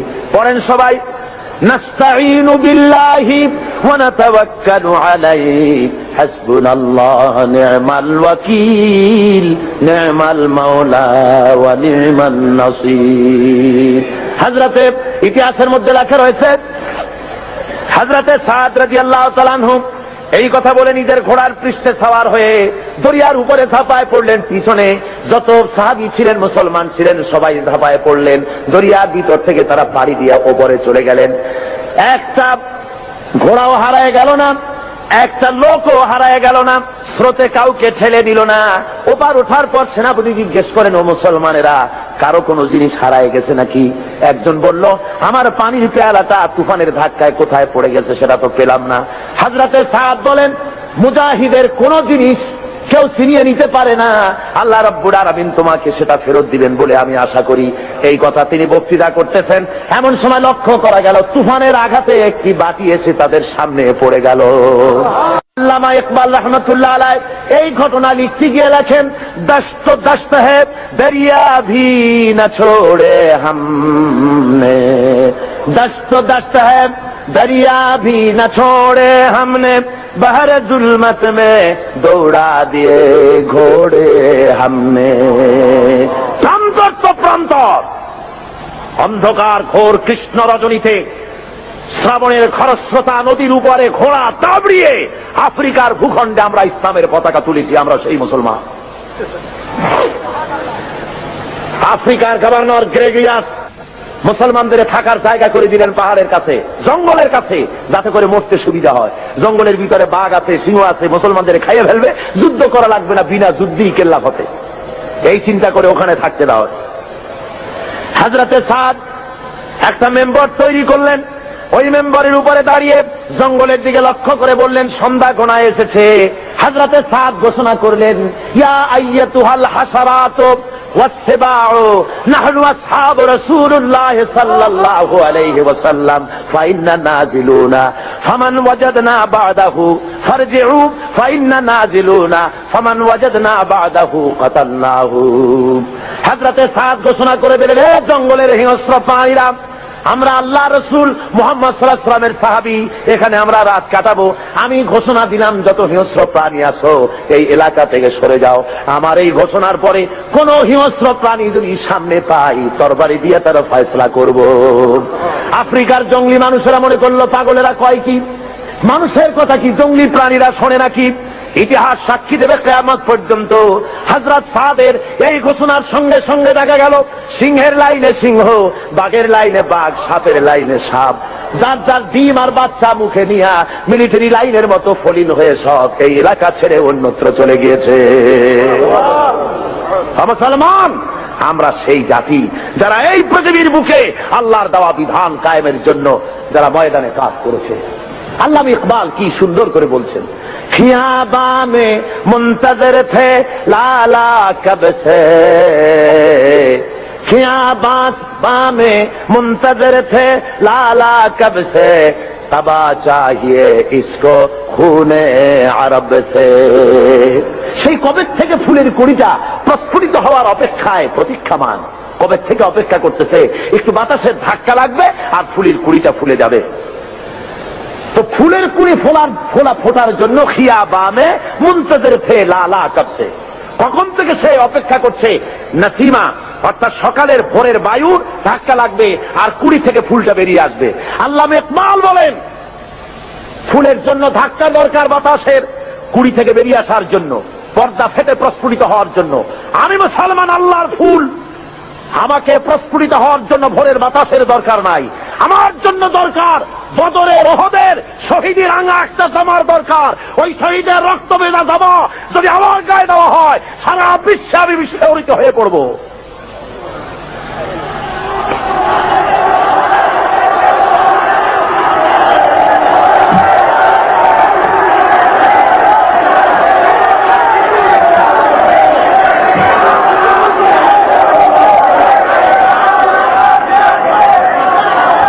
ভাইরা আমার, এই জন্য আজকে মুসলমানদের সামনে ইতিহাস পড়ে আছে, কোনো ভয় নাই। নারীর সতীত্বের হেফাজতের জন্য, নারীর নির্যাতন থেকে নারীকে বাঁচাবার জন্য, শ্রমিকের অধিকার ফিরিয়ে দেওয়ার জন্য, দুঃখ দারিদ্র দূর করার জন্য, সমাজে আল্লাহর দেওয়া বিধান প্রতিষ্ঠার জন্য একটাই পথ, সে পথ হলো ইসলাম কায়েম করা। কি পথ? ইসলামের কোন বিকল্প আছে? ধরে বলেন, আছে? কোন বিকল্প নাই। এই রাস্তায় কাজ করতে হবে, আর কাজ করলেই আল্লাহর মদদ পাওয়া যাবে। আপনার বিপদ হবে যত ঘনীভূত, আল্লাহর রহমত হবে তত ত্বরান্বিত। এই থিওরিটা মুখস্থ করুন। ইসলামের জন্য আপনার উপরে বিপদ হবে যত ঘনীভূত, আল্লাহর রহমত হবে আপনার প্রতি তত ত্বরান্বিত। জোরে বলেন সুবহানাল্লাহ, জোরে বলেন সুবহানাল্লাহ। আপনি লক্ষ্য করে দেখেন, বদরের প্রান্তরে নবীজি মুসলমানদেরকে যখন জিহাদের ময়দানে নিয়ে এলেন, সেই জিহাদের ময়দানে দেখা গেল দুইটা ছোট্ট তরুণ জিহাদের ময়দানে এসেছে। হুজুরের কাছে গিয়ে তারা বললেন, হুজুর আমাদেরও জিহাদের জন্য পারমিশন দেন। হুজুর বলেন, তোমরা ছোট, তোমাদের দেওয়া হবে না। তারা কান্দাকাটি শুরু করে দিলেন। আল্লাহর নবী বললেন, তোমাদের ভিতরে যার গায়ে শক্তি বেশি তারে নেওয়া হবে। দেখি দুইজনে একটু দস্তাদস্তি করো, দেখি কার গায়ে শক্তি বেশি। দুইজনে দস্তাদস্তি শুরু করে দিলেন। একজন হলেন মুআজ, আর একজন হলেন মুআওয়াজ। মুআওয়াজ ছোট, মুআজ হলো বড়। হযরতে মুআওয়াজ ছোট সাহাবী, তিনি বলেন, মুআজের কানে কলে বলে, ভাই তোমার গায়ে তো শক্তি বেশি, আমারে তো তুমি সহজেই ফেলে দিতে পারবা, আর তুমি জিহাদে চলে যাবা। ও ভাই, তোমার কাছে আমি অনুরোধ করি, যেমনে পারো অন্তত একটিবার ভান করে তুমি আমার তলে পড়ে গিয়ে আমি জিতেছি এটাও প্রমাণ করে দিয়ে জিহাদে আমাকে শরীক হওয়ার সুযোগ দিও। রাসূল পাক সাল্লাল্লাহু আলাইহি ওয়াসাল্লাম এই দৃশ্য দেখে হুজুরের চোখের কোণায় পানি এসে গেল। আহা, ইসলামের জন্য এই তরুণ ময়দানে এসেছে। পারমিশন হুজুর দিয়ে দিলেন। লড়তে নেমেছেন ময়দানে। আমিয়া বাতিলকে দুনিয়া থেকে মিটিয়ে দেওয়ার জন্য কামান বন্দুক দরকার না, ইমানি শক্তি দরকার। কিসের শক্তি দরকার? ইমানি শক্তি। হযরতে মুআওয়াজ সিংহের সিংহ শাবকের মতো ঝাঁপিয়ে পড়েছেন। হযরত আব্দুর রহমান বিন আউফ রাদিয়াল্লাহু তাআলা আনহু, তিনি বলেন, দুটো যুবক তরুণ ছেলে দেখে আমি আশ্চর্য হলাম। বড় বড় বীরেদের মধ্যে এই ছোট ছেলেরা আসলো কেন? এর মধ্যে একজনে আমার জিগায়, চাচাজি শুনেছি মক্কা শরীফে মুহাম্মদ সাল্লাল্লাহু আলাইহি ওয়াসাল্লামকে, আমার হুজুরকে সবচাইতে বেশি কষ্ট দিয়েছে আবু জেহেল। তো আমরা তো আবু জেহেলকে চিনি না, চাচাজি আবু জেহেল কই একটু দেখা। হযরতে আব্দুর রহমান বলেন, আমি অবাক হয়ে গেলাম যে আবু জেহেলকে বড় বড় বীরেরা ভয় পায়, ছোট্ট ছেলে তারে তালাশ করে। আমি বলে দিলাম, ওই যে দেখা যায় ওইটা হলো আবু জেহেল। বলার সঙ্গে সঙ্গে মুআজ এবং মুআওয়াজ দুইজনে তরবারি ভাজতে ভাজতে আবু জেহেলের সামনে গিয়ে হাজির। আবু জাহেলকে তরবারি দিয়ে আঘাত করতেছে, আবু জেহেলও তাদেরকে তরবারি দিয়ে আঘাত ফিরাতেছে। এক পর্যায়ে আবু জেহেল মুআজের ডান হাত বাম হাতের উপরে কোপ মেরেছে। হযরত আব্দুর রহমান বলেন, আমি লক্ষ্য করে দেখলাম মুআজের হাতটা কেটে গিয়া বগলের চামড়ায় ঝুলে আছে, শুধু ডান হাত দিয়ে তরবারি চালাতেছে। এবার দেখা গেল বাম হাতটা ঝুলন্ত কর্তৃত হাত সামনে নড়াচড়া করে ডিস্টার্ব করতেছে বলে ডান হাত দিয়ে তরবারি চালাতে পারে না বলে হযরতে মুআজ এবার নিজের কাটা হাতটা পায়ের তলে চাপ দিয়া বিরাট জোরে ঝটকা একটা টান মেরে বাম হাতটা ছিঁড়ে ফেলে দিয়া ডান হাতের তরবারি দিয়ে এমন জোরে আঘাত মারলেন, আবু জেহেল দুনিয়া থেকে জনমের মতো বিদায় হয়ে গেল। ভাইরা আমার, আল্লাহ রাব্বুল আলামিন এই জন্য কোরআনে কারীমের মধ্যে বলেছেন, ওয়া কানা হাক্কান আলাইনা নাসরুল মুমিনিন। পড়েন সবাই আমার সাথে, ওয়া কানা হাক্কান আলাইনা নাসরুল মুমিনিন। মুমিনদের জন্য সাহায্য করা আমি আল্লাহর জন্য হক, ওয়াজিব। মুমিনদের জন্য সাহায্য করা আমার জন্য ওয়াজিব হয়ে যায়। আমার বান্দাদেরকে আমি সাহায্য করে থাকি। জোরে বলেন সুবহানাল্লাহি ওয়া বিহামদিহি। ভাইরা আমার, এই কাজের জন্য রাসূল নিজে রক্ত দিয়েছেন। দেন নাই রক্ত? বলেন দেন নাই? আমরা কি করতে পারলাম? এখন পর্যন্ত একদিন জেল হলো না, জরিমানা হলো না, রক্ত দিলাম না, গাল মন্দ আসলো না। ইসলামী আন্দোলন করতে গেলে গাইল আসবে, মন্দ আসবে, অপপ্রচার আসবে, গালাগালি আসবে, আপনাকে মারা হবে, জেল জরিমানা হবে, সহ্য করতে হবে। তা না হওয়া পর্যন্ত আল্লাহর দিন কায়েম হতে কখনো পারে না। ভাইয়ের আমার, রাসূল পাক সাল্লাল্লাহু আলাইহি ওয়াসাল্লামের শরীর মুবারক থেকে রক্ত পড়েছে উহুদের ময়দানে। বুখারী শরীফের হাদিসে আছে, রাসূল পাক সাল্লাল্লাহু আলাইহি ওয়াসাল্লামকে কাফেররা ঘিরে ফেলেছে। সাহাবায়ে কেরাম হুজুরকে ঘিরে রেখেছে যাতে করে কাফেরদের আঘাত না লাগে। রাসূলের শরীরকে হেফাজতের জন্য সাহাবীরা যে সমস্ত তীর নিজেদের পিঠে গ্রহণ করেছে। জিহাদের পরে দেখা গেছে একা তালহার পিঠের মধ্যে রাসূলকে হেফাজত করতে গিয়া 80টা তীর প্রবেশ করেছিল। হযরতে রাসূলের দান্দান মোবারক শহীদ হয়ে গেল। কপাল ভেঙে গেল, মাথায় লোহার টুপি পরা ছিল, হেলমেট পরা ছিল, হেলমেট ভেঙে গিয়ে কপালের মধ্যে ঢুকে গেল। নবীজি বেহুশ হয়ে জমিনের উপরে পড়ে গেলেন। হুঁশে যখন এসেছেন নবীজি তখন কপালের উপরে হাত বুড়াইয়া যখন এনেছেন, তাকায় দেখেন হাত দুইটা রক্তে ভরে গেছে। হুজুর তখন বলেন, আহারে, এই জমিনের, এই এলাকার, এই জাতির কল্যাণ কেমন করে হতে পারবে যেই জাতি তার নবীর চেহারা রক্ত দিয়া লাল বানাইয়া দিল। হযরত আলী পানি ঢালেন, হযরতে ফাতেমা রাদিয়াল্লাহু তাআলা আনহা নিজের আঁচল দিয়ে, ওড়না দিয়ে কোন রকম করে রক্ত বন্ধ করার চেষ্টা করেন, কোন রকমই রক্ত বন্ধ হয় না। হাদিস শরীফে এসেছে, এবার হযরত ফাতেমা তিনি চলে গেলেন, আগুন তিনি খেজুরের পাতা দিয়ে বোনানো চাটাই, ওই চাটাই পোড়াইয়া ছাই বানাইয়া হুজুরের কপালের ভিতরে ঢুকাই দিলেন, রক্ত বন্ধ হয়ে গেল। কিন্তু চতুর্দিকে ছড়ায় গেছে আল্লাহর নবী নাই, নবী শহীদ হয়ে গেছেন। মদিনার মানুষেরা পাগলের মতো হয়ে গেল, এতিমের মতো হয়ে দৌড়ানো শুরু করে দিল, দৌড়ানো শুরু করে দিয়েছে। এক বুড়ি শুধু দৌড়ায়। জিজ্ঞেস করেন একজন সাহাবী, দৌড়াও কেন? কয় উহুদে যেতেছি। কয় যায় কোনো লাভ নাই, তোমার যে দুইটা সন্তান জিহাদে এসেছিল দুইটা শহীদ হয়ে গেছে। বুড়ি কান্দে আর বলে, কে শহীদ হয়েছে শুনতে চাই না, ও সাহাবী বরং তাড়াতাড়ি করে বলো আল্লাহর নবী কেমন আছেন। আবার দৌড়ায় আর একজনে বলে, বুড়ি যাও কই? কয় যাচ্ছি উহুদের ময়দানে। কয়েতে কোনো লাভ নাই, কোনো লাভ নাই, তোমার যে স্বামী এসেছিলেন জিহাদের ময়দানে তিনিও শহীদ হয়ে গেছেন। মেয়ে লোকটি কাঁদে আর বলেন, ও আল্লাহর নবীর সাহাবী, কে শহীদ হয়ে গেছে শুনতে চাই না, বরং তাড়াতাড়ি করে বলো আল্লাহর নবী কেমন আছেন। আরে ওই মেয়ে লোক দৌড়াতে দৌড়াতে সাহাবায়ে কেরাম পরিবেষ্টিত হুজুরের কাছে পৌঁছে গেছেন, যে দেখেন আল্লাহর নবী জিন্দা আছেন। হুজুরের এই জিন্দা চেহারা মোবারকের দিকে তাকায়া ওই মেয়ে লোকটি কেঁদে কেঁদে বলেন, ইয়া রাসূলুল্লাহ, স্বামী মরা শোক, দুইটা কলিজার টুকরা সন্তান মরা শোক, সব আমার কলিজা থেকে ধুয়ে মুছে সাফ হয়ে গেছে। হুজুর আপনি জীবিত আছেন, এটাই মুসলমানের জীবনের সান্ত্বনা। আল্লাহ রাসূল নিজে রক্ত দিলেন, সাহাবায়ে কেরাম রক্ত দিলেন, জান দিলেন, শাহাদাত বরণ করলেন। সুতরাং শাহাদাতের মউত হলো মুসলমানদের জন্য সর্বশ্রেষ্ঠ মউত, এর চাইতে বড় মউত আর হতে পারে না। সেই জন্য বলছি, আসুন আল্লাহর দেওয়া বিধান কায়েমের জন্য মুসলমানদেরকে অগ্রসর হতে হবে, জান দিতে হবে, মাল দিতে হবে, রক্ত দিতে হবে। আল্লাহ রাব্বুল আলামিনের এই পথে চলতে গেলে সব কিছুই করতে হয়। আল্লামা ইকবাল বলেছেন, বাতিল সে দবনে ওয়ালে আয়ে আসমান হি হাম, বাতিল সে দবনে ওয়ালে আয়ে আসমান হি হাম, সোবার কর চুকা হ্যায় তু ইমতিহান হামারা। বাতিলের সামনে মাথা নত করা জাত আমরা নই। হে আকাশ, হে জমিন, বহুবার তোমরা দেখেছো আমরা পরীক্ষায় উত্তীর্ণ হয়েছি, মানুষের তৈরি করা আইনের সামনে মাথা নত করি নাই কখনো। যেহেতু আমরা মুসলমান, আমরা বেঁচে থাকলে হব গাজী, মরলে হব কি? বাঁচতে গাজী, মরলে শহীদ।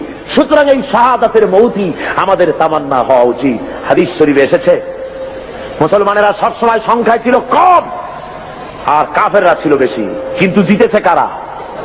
জিতেছে কারা? এবারও বাংলাদেশের জিহাদে জিতবে কারা? যারা বলেন জিতবে কারা? ইনশাআল্লাহ, বলুন ইনশাআল্লাহ। ভাইরা আমার, সরওয়ারে কায়নাত সাল্লাল্লাহু আলাইহি ওয়াসাল্লাম রোমানদের সাথে লড়াই হবে, রোমানদের সাথে যুদ্ধ হবে। সেই জিহাদের ময়দানে রাসূল সৈন্য রিক্রুট করলেন। ওরা কয় যে ইসলামের রাজনীতি নাই, পাগলের দল, ইসলামের রাজনীতি নাই। ছেলেবেলেরা কলেজে পড়ে, ইউনিভার্সিটিতে পড়ে, আশ্চর্য কথা, নাক ধরিয়ে চাপ দিলে এখনো মায়ের দুধ বাইর হবে। কয় যে ইসলামের রাজনীতি নাই, ধর্মান্ধরা নিজেরা রাজনীতি বানাইছে। নাউজুবিল্লাহ। সেদিনের ছেলে এই ধরনের বেয়াদবি কথা বলার সাহস পাও কেছে? যে যে জিনিস জানে না তার সে সম্পর্কে কোনো কথা বলা উচিত নয়। রাসূল রাজনীতি করেন নাই তো কি করেছেন? রাসূল কি বৈরাগী ছিলেন? যারা বলেন বৈরাগী ছিলেন? আমার আল্লাহর নবী সেনাপতি ছিলেন, কমান্ডার ইন চিফ। যারা বলেন কি ছিলেন? সেনাপতি। আমার নবী প্রেসিডেন্ট ছিলেন, তো পরিচালনা করেছেন, অর্থনীতি দিয়েছেন, সমাজনীতি দিয়েছেন, সৈন্য রিক্রুট করেছেন, সৈন্য রিক্রুট করেছেন। মুতার প্রান্তরে লড়াই হবে, 1 লক্ষ রোমান সৈন্য, আর মুসলমান মাত্র 3000। মুসলমান মাত্র কত? মাত্র 3000। আমি আরো বলেছি আপনাদেরকে, এই হাদিসের এই কাহিনীটা আবারও শোনাতে চাই। ইমানি জজবা বাড়ুক। 1,00,000 রোমান সৈন্য, তাদের সামনে 3,000 মুসলমান। কি আশ্চর্য কথা! আর ওরা হলো অস্ত্রে শস্ত্রে সজ্জিত, আর এদের কাছে ভাঙ্গা ফেরা অস্ত্র। ভাইরা আমার, আল্লাহ নবী 3,000 মর্দে মুজাহিদ তৈরি করে নিয়ে আল্লাহ নবী জনাবে মুহাম্মদ রাসূলুল্লাহ সাল্লাল্লাহু আলাইহি ওয়াসাল্লাম বললেন, এবারে আমি সেনাপতি নির্বাচিত করতে চাই। ওগো সাহাবীরা, তোমাদের মধ্যে এই যুদ্ধের ভিতরে প্রধান সেনাপতির দায়িত্ব পালন করবেন আমার ছেলে যায়েদ। কোথায় তুমি? হযরত যায়েদ দাঁড়িয়ে গেলেন, ইয়া রাসূলুল্লাহ লাব্বাইক ওয়া সাদাইক। আমি যায়েদ হাজির। যায়েদ হলেন হুজুরের কি ছেলে? পালক পুত্র। বললেন আমি উপস্থিত। হুজুর বললেন, 2 নম্বরে সেনাপতির দায়িত্ব পালন করবে আমার চাচাতো ভাই হযরতে আলীর ছোট ভাই জাফর বিন আবি তালেব। কোথায় তুমি? উনিও দাঁড়িয়ে গেলেন। হুজুর বলেন, 3 নম্বরে দায়িত্ব পালন করবে হযরতে আব্দুল্লাহ বিন রাওয়াহা। কোথায় তুমি? তিনিও দাঁড়ায় গেলেন। হুজুর বলেন, তোমরা চলে যাও, নিজেদের বাড়ি গিয়ে বিবি বাল বাচ্চা মা বাপের কাছ থেকে বিদায় সালাম আরজ করে আস। ভাইরা আমার, আমি বলে থাকি, এই দুনিয়ায় না জেনে হঠাৎ করে সামনের থেকে পিছন থেকে কেউ যদি গুলি খায়, এ ধরনের গুলি খেয়ে মরা হলো এক জিনিস, আর জেনে বুঝে মরা হলো ভিন্ন জিনিস। বলেন ঠিক কিনা? ওনারা জানেন নিশ্চিতভাবে মরে যাওয়া ছাড়া কোনো পথ নাই। শাহাদাতের জন্য পেয়ালা ইফতারা পান করতে যাবেন, যেহেতু হুজুর বলেছেন জিহাদের ময়দানে সেনাপতি লাগবে একজন, কিন্তু হুজুর বলেছেন 3 জন। তাহলে বোঝা গেল এই 3 জনের একজনও ফিরে আসবে না, শহীদ হয়ে যাবে। হযরতে যায়েদ দাঁড়িয়ে বলেন, ইয়া রাসূলুল্লাহ, আমার তো আর যাওয়ার জায়গা নাই, আমার তো মা বাপ নাই, আপনি আমার আব্বা, আপনি হুকুম করেছেন। আমার মা হযরত আয়েশা ঘরে বসে শুনেছেন, আমি মেনে নিলাম। আমান্না সাল্লামনা সামি'না ওয়া আতা'না। হযরতে জাফর তিনি চলে গেলেন বাড়ি।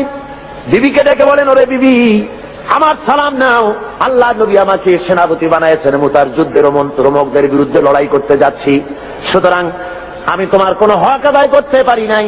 স্বামী স্ত্রী হিসাবে ঘর গৃহবাস করতে গিয়ে কোনো হক যদি তোমার নষ্ট করে থাকি, আল্লাহর হস্তে তুমি আমারে মাফ করে দিও। স্ত্রী বলেন, ওগো আমার স্বামী, আল্লাহ নবী অর্ডার করেছেন, সে পথ থেকে ফিরবার কোনো ক্ষমতা আমার নাই। আমি বরং আল্লাহর কাছে দোয়া করি, রব্বুল আলামিন, আমার স্বামী জিহাদের ময়দানে যেতেছে, আমার স্বামীকে জিহাদির গাজী বানাই আমার কাছে আবার ফিরাইয়া দিও। হযরতে জাফর তরবারি দিয়া, তরবারির উল্টা পিঠ দিয়া স্ত্রীর হাতের উপরে মৃদু আঘাত করলেন, বললেন, বিবি রে, উল্টা দোয়া করো না, তোমার উল্টা দোয়া আল্লাহ রব্বুল আলামিন কবুল করবেন না। যেহেতু নবীজি আমার নাম মাঝখানে বলেছেন, আমার আগেও একজন আছেন, পরেও একজন আছেন, আজকের তোমার সাথে এই মুহূর্তে জীবনের আমার শেষ দেখা, আর কোনদিন তোমার সাথে দেখা হবে না, তোমাকে সালাম দিয়ে যেতেছি। আমার বাচ্চা রইল, আমার বাচ্চাগুলারে দেখো, ওদেরকেও আমার এই রাস্তায় তুমি বানায়ো। হযরতে জাফর রওনা করলেন। বিবি তড়পাচ্ছে, কাটা কবুতরের মতো বিবি ছটফট করে, আর পিছনে কলিজার টুকরা সন্তানগুলি আব্বা আব্বা বলে পিছনে পিছনে দৌড়ায়। মর্দে মুজাহিদ জাফর পিছনে একবারও তাকায় দেখলেন না, কে কান্দে কে দৌড়ায়। হযরতে আব্দুল্লাহ বিন রাওয়াহা তিনি চলে গেলেন নিজের বাড়ি। ওই দিন ছিল তার বাসর সজ্জা, ওই দিন ছিল তার ফুল সজ্জার রাত, নতুন বিবাহ করেছে, বাসর সজ্জা হবে। ঘরে গিয়ে শোনে বিবি কোরআন তেলাওয়াত করতেছে। হযরতে জাফর বলেন, বিবি রে, আমার সালাম গ্রহণ করো। হযরতে আব্দুল্লাহ বলেন, ও বিবি, আমার সালাম গ্রহণ করো, তুমি কোরআন তেলাওয়াত একটু সময়ের জন্য বন্ধ করো। তোমার সঙ্গে বিয়ে হয়েছে, কিন্তু আমি তোমার কোনো হক আদায় করতে পারি নাই, আমাকে তুমি আল্লাহর হস্তে মাফ করে দিও। নবীজি আমাকে সেনাপতি বানাইছেন জিহাদের ময়দানের জন্য, আমি চললাম জিহাদের মাঠে। বিবি বলে, স্বামী, তুমি জানো আমি এই মদিনার এক সুন্দরী রমণী, আমিও জানি তুমি এই মদিনার সুন্দর সুপুরুষ, কিন্তু একবার একটু দেখতে পারলাম না প্রাণ ভরিয়া। একটুখানি ঘরের মধ্যে আসো, তোমার চেহারাটা জীবনের মতো একবার দেখে নেই। স্বামী বলে, আমি ঘরের মধ্যে ঢুকবো না, ঘরের মধ্যে ঢুকতে পরে তোমার প্রতি আমার প্রেমের আকর্ষণ বাড়বে, ভালোবাসা বাড়বে। বিবি বলে, আল্লাহর কসম, প্রেম নিবেদন করব না। ঘরের মধ্যে ঢুকলে পরে শুধু একটি বারের জন্য আমি চেহারাটা দেখে রাখবো, যাতে করে কিয়ামতের দিন আল্লাহর দরবারে অগণিত মানুষের মাঝে তোমারে আমি স্বামী বলে যেন গ্রহণ করে নিতে পারি। হযরতে আব্দুল্লাহ বলেন, ওগো প্রাণের স্ত্রী, যদি তাই হয় সেজন্য আমাকে দেখার কোনো দরকার নাই। আমি শহীদ হওয়ার পর যদি তুমি ধৈর্য ধারণ করে থাকো, তাহলে আল্লাহ রাব্বুল আলামিন কিয়ামতের ময়দানে তোমাকে আমাকে স্বামী স্ত্রী হিসাবে পরিচয় করাইয়া দিবেন। তিনজন চলে গেলেন, 3000 সৈন্য নিয়ে চলে গেলেন তারা মুতার প্রান্তরে। 1 লক্ষ রোমান সৈন্যদের বিরুদ্ধে লড়া হলো। লড়তে লড়তে ময়দানে দেখা গেল মুসলমানেরা, হযরত যায়েদ মুসলমানদের ভিতর থেকে শাহাদাত বরণ করলেন। অনেক কাফের মারা গেল। এবার হযরতে জাফর ঝান্ডা হাতে নিয়ে সামনে অগ্রসর হতেছেন। কাফেরেরা হযরত জাফরকে ঘিরে ফেলেছে। হযরতে জাফরের বাম হাতে কোপ মেরেছে। হযরত জাফর ডান হাতে ঝান্ডা নিলেন, ডান হাতে কোপ মেরেছে। এবার দুটো হাত ঝুলে পড়লো। কাটা দুইটা হাত দিয়া ইসলামের ঝান্ডা বুকের সাথে জড়াইয়া ধরিয়া পাশের সাহাবীকে ডেকে বলে, আল্লাহর নবীর সাহাবী, নবীজিকে আমার বিদায় সালাম বলে দিও, আর নবীকে বলে দিও আল্লাহ নবীর হুকুম মোতাবেক ইসলামের পতাকা যতক্ষণ পর্যন্ত শরীরের মধ্যে রুহ ছিল আমি পতাকা মাটিতে পড়তে দেই নাই। আমার মনে হয় আমি শহীদ হয়ে যাব, যেহেতু আমার নাকের মধ্যে এখন আমি আল্লাহ পাকের জান্নাতের সুঘ্রাণ পেতেছি। ভাইরা আমার, হযরতে জাফর শহীদ হয়ে গেলেন।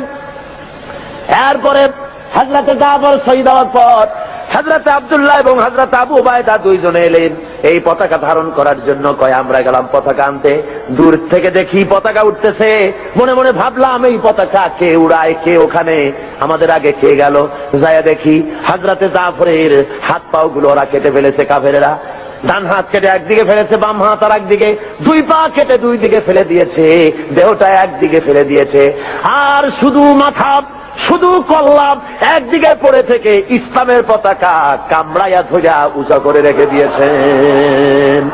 ভাইরা আমার, হযরতে আবু উবায়দা বলেন আমি হযরতে জাফরের মাথা, পা, হাত এবং দেহ সব এক জায়গায় করে পায়ের তালু থেকে শুরু করে পেছানি পর্যন্ত চুমা খাইলাম।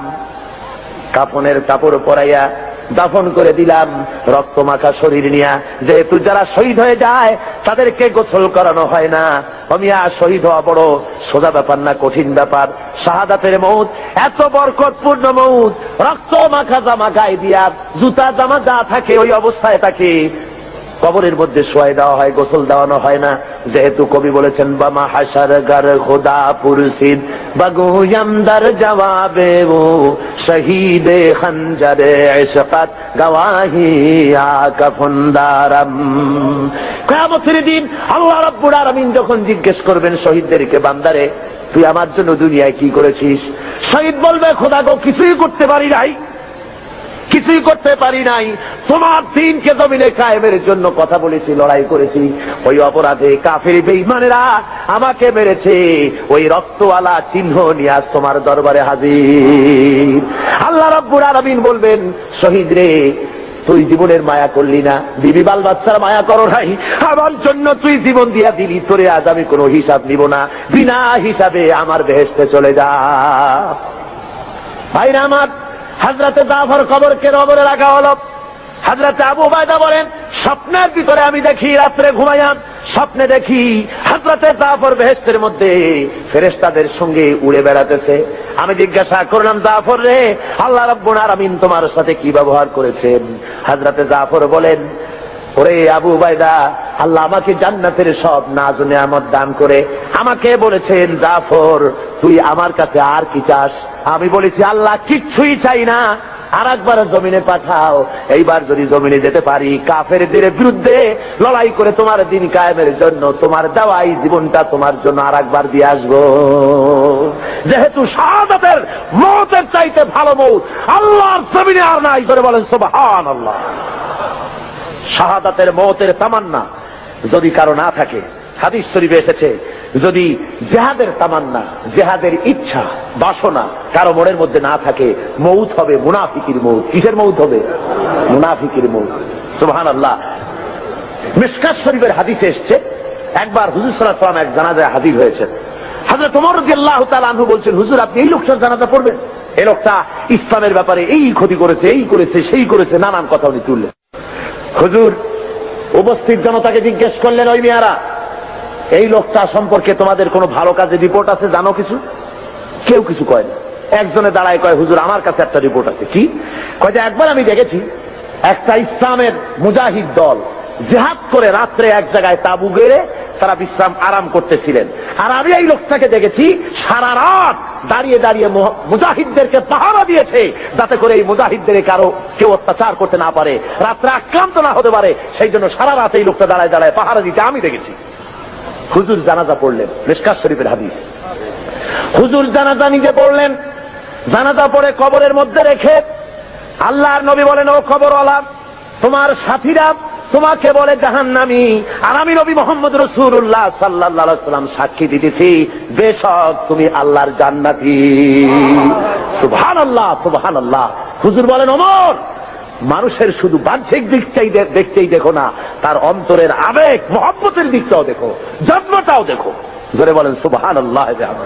ভাইয়ের আমার, আল্লাহর দেওয়া এই বিধান বাংলার জমিনে কায়েম করার জন্য সাহাবায়ে কিরাম যেমন রক্ত দিয়েছেন, রাসূলে পাক যেমন রক্ত দিয়েছেন, জান দিয়েছেন, বাংলার জমিন আমাদের প্রিয় মাতৃভূমি, এই জমিনে আল্লাহর দেওয়া বিধান কায়েম করতে যদি রক্ত দেওয়া লাগে, জান দেওয়া লাগে, দিবেন আপনারা? দিবেন আপনারা? আমি আজকে এই মাহফিলে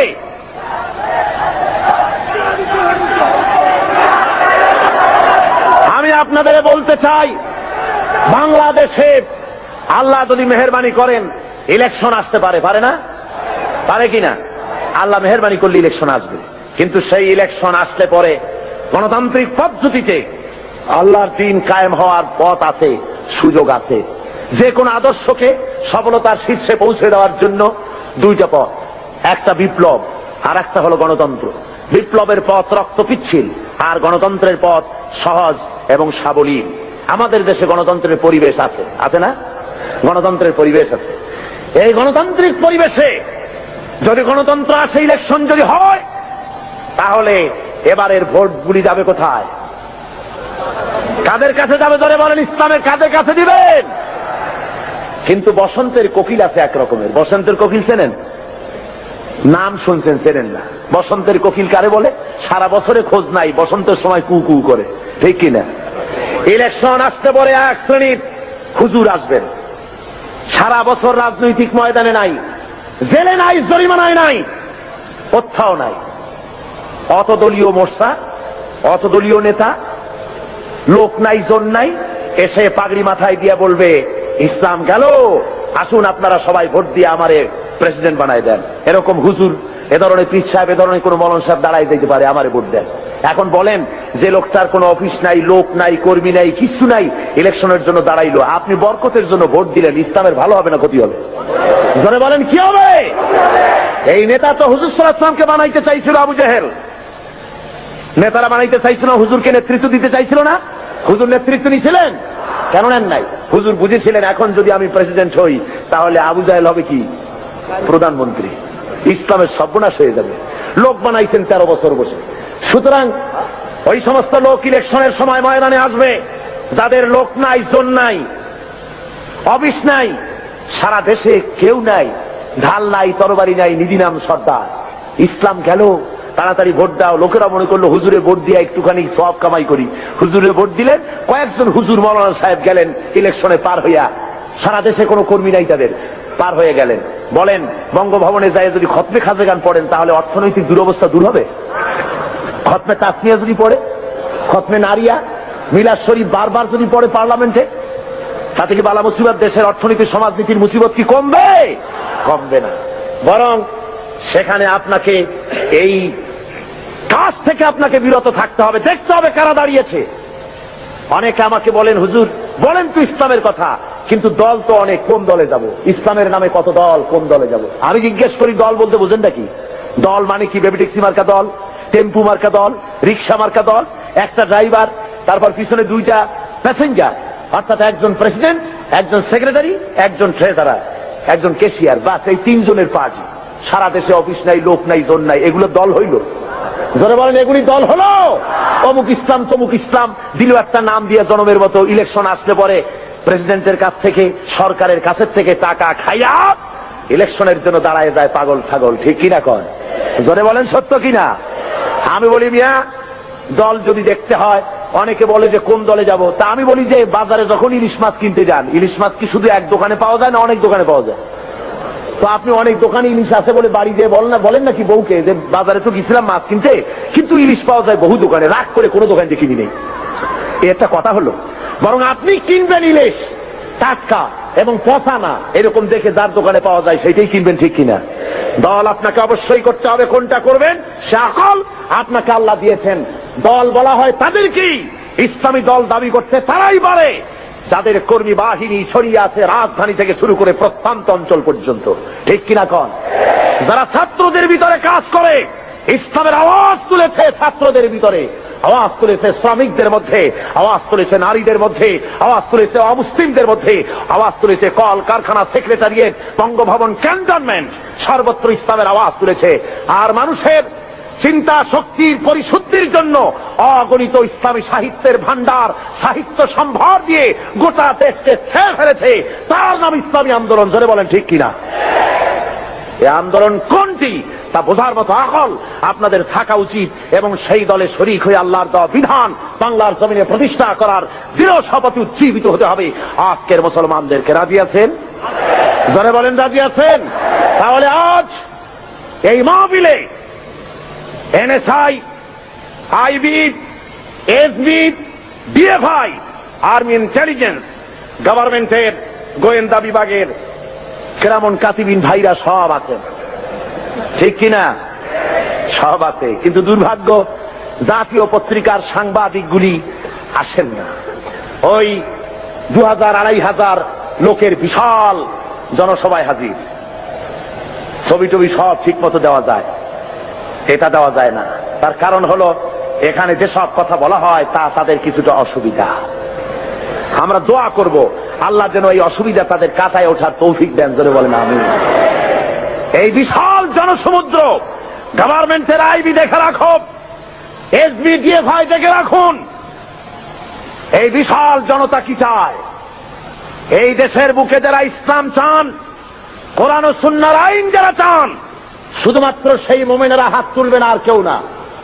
কোন মুনাফিক হাত তুলবেন না, এখন না, কোন মুনাফিক হাত তুলবেন না, আল্লাহর কাছে দায়ী হয়ে যাবেন।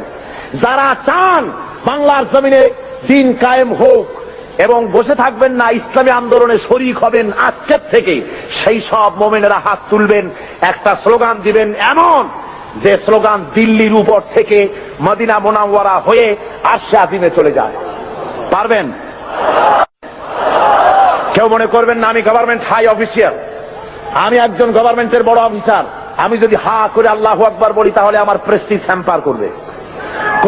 থামুন, কোন মৌলানা সাহেব মনে করবেন না, থামো, কোন মৌলানা সাহেব মনে করবেন না আমি যদি হা করে তাকবীর দেই তাহলে আমার প্রেস্টিজ কনসার্ন হবে। এ ধরনের অসুবিধা হবে কারো? আলেম, পীর, বুজুর্গ, অফিসার, শিক্ষক, ছাত্র, শ্রমিক, মেহনতি জনতা, সমস্ত মানুষ এক মুহূর্তের ভিতরে গায়ের সমস্ত শক্তি গলার কাছে নিয়ে আসেন, জীবনের শ্রেষ্ঠ একটি স্লোগান দিবেন, সারা জীবনের শ্রেষ্ঠ একটি স্লোগান, এমন জোরে আওয়াজ তুলবেন কাফেরের কলিজা থরথর করে কাঁপবে। মুনাফিকি ছেড়ে দিয়ে ইসলামের কোলে চলে আসবে। পারবেন না? দুহাত উঁচু করে সিংহের মতো গর্জে উঠবেন, আকাশ বাতাস মথিত করে আওয়াজ চলে যাবে আরশে আজিমে। জোরে সরে দুহাত উঁচু করে সমগ্র শক্তি নিয়ে বলেন নারে তাকবীর, আরো জোরে নারে তাকবীর। দিন ইসলাম, দিন ইসলাম, বাংলাদেশ, বাংলাদেশ, পুরান হাদিস, পুরান হাদিস, ইসলামী সমাজ ব্যবস্থা, ইসলামী সমাজ ব্যবস্থা, আল কোরআনের আলো, ঘরে ঘরে জালো, সারা বিশ্বের মুসলমান নারে তাকবীর, আরো জোরে নারে তাকবীর। এক মুহূর্তে বসে পড়ুন, এক সেকেন্ডের ভিতরে বসে পড়ুন, জোরে সোরে জিকির করেন লা ইলাহা ইল্লাল্লাহ। লা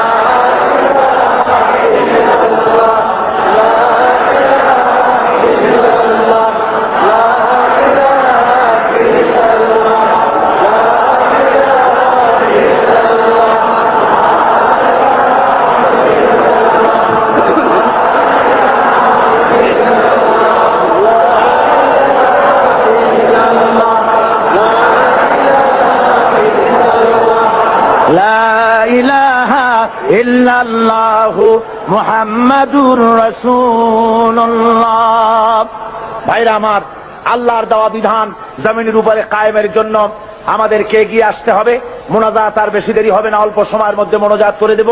যেহেতু বহু দূর দারাজ থেকে লোকেরা এসেছেন, রাত আজকে বেশি করা হবে না। আপনারা দাঁড়ানো মানুষেরা বসে পড়বেন। আল্লাহর দেওয়া এই বিধানকে বাংলার জমিনে কায়েম করার জন্য আমরা সকলে ঐক্যবদ্ধ হব এবং কিছু কথা বলবো, অত্যন্ত জরুরি যে কথাগুলি আপনাদের শুনতে হবে। চট্টগ্রাম হলো, এই চট্টগ্রামের নাম ইসলামাবাদ। এটার নাম কি? জোরে বলুন। ইসলামাবাদ হিসাবে আল্লাহ যেন এটাকে কবুল করেন, জোরে বলেন আমিন। আমি একে উঠবে না, বসুন। এটা হলো, এর নাম ইসলামাবাদ। এই ইসলামাবাদের জমিনে বাংলাদেশে সর্বপ্রথম স্বাধীনতার পতাকা উঠেছে। এইখানে স্বাধীনতার পতাকা কোথায় উঠেছে? জোরে বলেন কোথায়? স্বাধীনতার পতাকা উঠেছে সর্বপ্রথম যেখানে ইসলামের পতাকা উঠবে সর্বপ্রথম সেখানে। জোরে বলেন ইনশাআল্লাহ। আজ আমাদের দেশে আমাদের বর্তমান সরকার, আমাদের বলতে হয়, সরকারের কাছে দাবি জানাচ্ছি, আমাদের ছেলেগুলিকে খারাপ বানাবেন না। আমাদের ছেলেগুলি খারাপ বানিয়ে দেওয়া হচ্ছে না, বলুন। ছেলেগুলিকে খারাপ বানিয়ে দেওয়া হচ্ছে। আমাদের ইউনিভার্সিটিগুলি সর্বনাশ করে দেওয়া হলো। ইউনিভার্সিটিগুলিতে অস্ত্র আমদানি করা হয়েছে। চট্টগ্রাম ইউনিভার্সিটি, আমি গত দ্বিতীয় দিনে বলেছি আপনাদের সামনে, চট্টগ্রামের একটি বিরাট গৌরব। জোরে বলেন ঠিক কিনা? বিগত 1 বছর 1.5 বছর ধরে এই ইউনিভার্সিটিতে কোনো সন্ত্রাস ছিল না, মারামারি ছিল না, ঠিক কিনা কন? সেইটা হইছে সন্ত্রাসের যুগ। আর যখন মানুষ মারা হলো, ছাত্র মারা হলো, তখন সন্ত্রাস হয় না। রাজশাহীতে যখন ছাত্র মারা হলো, শহীদ করা হলো, তখন সেটা সন্ত্রাস হয় না। রংপুরে যখন ছাত্র মারা হয়, শহীদ, তখন সেটা সন্ত্রাস হয় না। কিন্তু চট্টগ্রামে ভালোভাবে আরামে কাজ চলতেছিল ইউনিভার্সিটির, সেটা নাকি খুব সন্ত্রাস হয়েছে। এখন খুব ভালো হয়েছে। আমি জানি না ভিসি এবং প্রভিসির অবস্থাটা কি। পত্রিকায় দেখতে পেলাম, ভিসি বলছেন সাক্ষাৎকারে যে সেখানে আরো হলের ভিতরে নতুন করে গুন্ডা ঢুকানো হয়েছে, সশস্ত্র গুন্ডা ঢুকানো হয়েছে। আর প্রভিসি তিনি সাক্ষাৎকারে বললেন সাংবাদিকদের কাছে যে আমি কিছু দেখতে পাচ্ছি না, সবই নাকি নরমাল। সুতরাং এর চাইতে লজ্জাজনক আর কি হতে পারে? আমার কাছে খবর এসেছে, গতকাল ইউনিভার্সিটির 30টা রুমের ভিতরে ছাত্রদের তাদের বইপত্র, বিছানাপত্র সব তছনছ করে ভেঙে চুরে সব শেষ করে দেওয়া হয়েছে। সুতরাং গভর্নমেন্ট ইচ্ছে করে এগুলি করতেছে, বলুন ঠিক কিনা? যারা বলেন সত্য কিনা? ঢাকা ইউনিভার্সিটি পুলিশ দিয়ে গভর্নমেন্ট অস্ত্র উদ্ধার করে নাই? জোরে বলেন করে নাই? তাহলে চট্টগ্রাম ইউনিভার্সিটিতে কোন নবাবজাদা নসরুল্লাহ খান বসে আছে যে তাকে হটাবার মতো ক্ষমতা গভর্নমেন্টের নাই? যদি গভর্নমেন্টের না থাকে ক্ষমতা, তাহলে এমন নপুংসক অবৈধ সরকারকে এক মুহূর্ত ক্ষমতায় থাকার আর অধিকার নাই।